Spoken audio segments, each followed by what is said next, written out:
Bar, Din, naik apa sini? gue naik motor sih. Gue kesini emang selalu naik motor. Oh, berarti lu emang udah tiap hari kemana-mana naik motor lah ya? Iya udah jelas. Kan udah cukup umur juga. Tapi pada cukup umur lu tau gak sih, kayak misalkan kita lagi naik motor nih kan, terus selalu ada kita naik motor tuh ada anak SMP ya kan, Nah, anak kecil naik motor. Yang sebenarnya itu sebenarnya bahaya kan? setuju sih. Menurut gue itu mungkin yang harus kita bahas kali ini.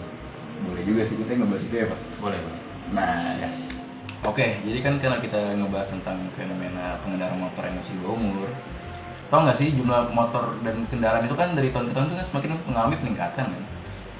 Tapi keselamatan itu masih menjadi faktor yang kurang diperhatiin nih sama semua masyarakat. Sebagai pengguna sarana dan prasarana lalu lintas, tingginya jumlah kasus pelanggaran lalu lintas ini patut menjadi perhatian kita semua. Terlebih jika para pelaku ini pelanggaran lalu lintas ini kan masih kebanyakan pengendara yang di bawah umur nih.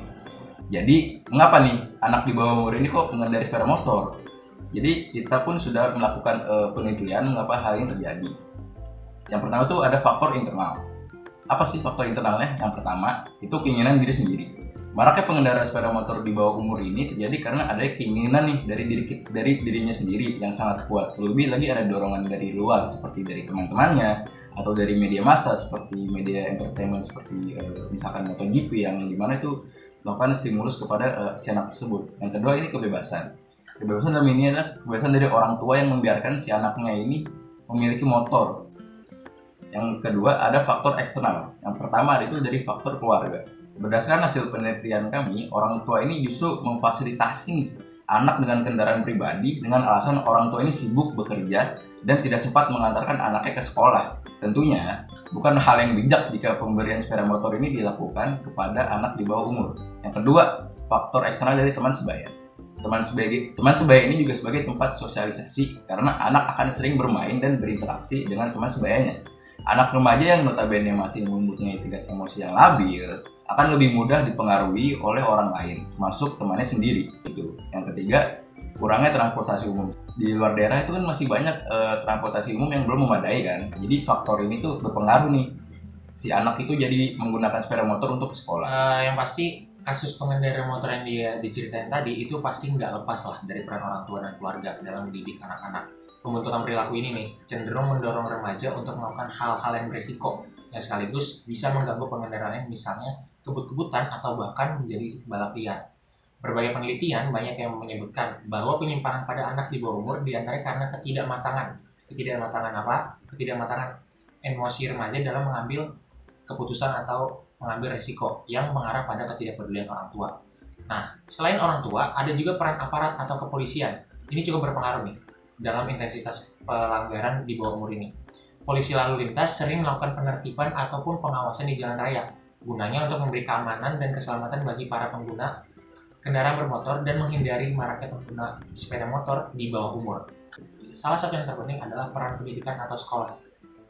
Ini cukup berpengaruh karena hal ini terlihat dari peraturan yang dibuat oleh sekolah terkait penggunaan kendaraan bermotor ke sekolah. Secara umum, penggunaan bermotor ini memang sebagian besar sudah dilarang oleh sekolah. Namun, fakta di lapangan yang sudah terlihat, masih sering kali aturan ini diakali oleh para siswa.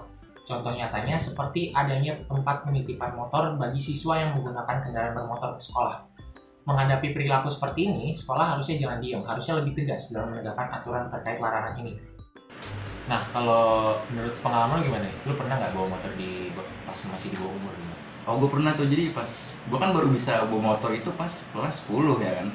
Itu juga karena disuruh orang tua gue ke pasar. Jadi kayak gue dikasih kepercayaan nih orang tua walaupun gue masih belum bisa tuh waktu itu. Jadi gue ya udah main ngasal gas aja kan. Modal nekat. Jadi kayak udah tuh gue bawa kelas 11 gue akhirnya berangkat ke sekolah naik motor. Yang sebenarnya itu bahaya sih. Jadi kayak takutnya kan kita masih kagok atau apa karena kita dulu masih belum terlalu jago buat bawa motor kan. Apa kita juga masih belum punya SIM. Kelas 11 kan juga masih umur 16 lah ya. Sebenarnya sih belum boleh gitu.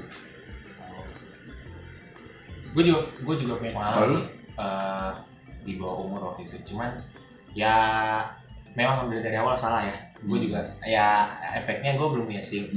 Terus gue juga cuek banget, jarang pakai helm. Dan ada 2 kejadian waktu itu. Emang gue sempet nabrak mobil sekali, sampai dan juga gue sempet jatuh dari motor. Ya itu emang teguran sih mungkin ya. Iya sih. Gak tahu sih. Cuman ya itu, ya maksudnya emang walaupun terlepas dari itu kemampuan gue yang kurang atau gimana, tapi emang itu pelanggaran sih. Jadi itu menurut gue. Nah, penggunaan kendaraan bermotor oleh anak di bawah umur itu sudah menjadi hal yang harus diperhatikan dan ditangani oleh masyarakat maupun berbagai elemen pemerintahan. Menghadapi fenomena seperti ini, diperlukan sikap dan tindakan secara mendalam oleh beberapa pihak yang terlibat untuk mencegah dampak negatif yang berpotensi muncul akibat fenomena ini. Satu hal yang penting, ketika kita menggunakan kendaraan bermotor, kita menggunakan helm, lengkapi surat berkendara, dan berhati-hatilah di jalan. Bye.